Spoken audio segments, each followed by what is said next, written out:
Back again with the New York Islanders report for WFUV Sports. I am Chris Hennessy. Another win for the New York Islanders in the division. That's 4-1 in division since the turn of the calendar, and wins in their 7 of their last 9 games. 13 straight losses for Philadelphia, however, in that Metropolitan Division. This is a really good win for the Islanders. This was a night where it's kind of as the opposite of what we've seen. They outshot the Flyers by 2 times. And Ilya Sorokin struggled. He let up a goal less than a minute into the game that really had no business going in. It was a centering pass from Claude Giroux from the corner that bounced off of Sorokin's skate and in. Then a bad bounce on a point shot from Justin Braun goes off Andy Green's skate and in. And all of a sudden, it's 2-0 before we hit the 10-minute mark of the first period. But what made this win different from other games, losses, wins, ties? There are more ties, but you know what I mean. Whatever it is, was the resolve in the first period. Noah Dobson comes back less than a minute after that second goal and cuts the lead in half. Super well done. 2-1 now. Great screen from Oliver Wahlstrom, the 2 first-round picks from 2018, connecting there on that goal. Then with about a minute and a half, minute 45 seconds left in the period, Matthew Barzal creates a 2-on-1 out of nothing. He slides it across to Anders Lee, one-timer goal, and they go into the second period tied at 2.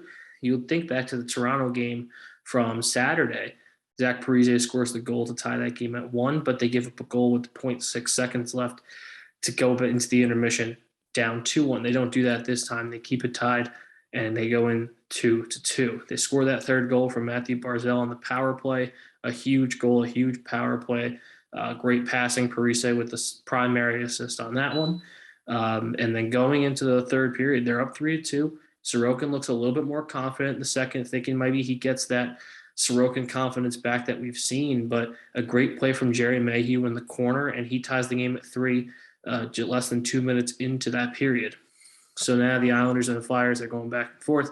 Islanders are out shooting them dramatically. Martin Jones playing a heck of a game until Brock Nelson draws the defenders, drops it to Anthony Beauvillier, who finds a wide open Zach Parise, who snipes one home with about 8 minutes to go in the period and made it 4-3. From there on out, the Islanders locked it down as the Barry Trotz Islanders do, and it was a 4-3 win.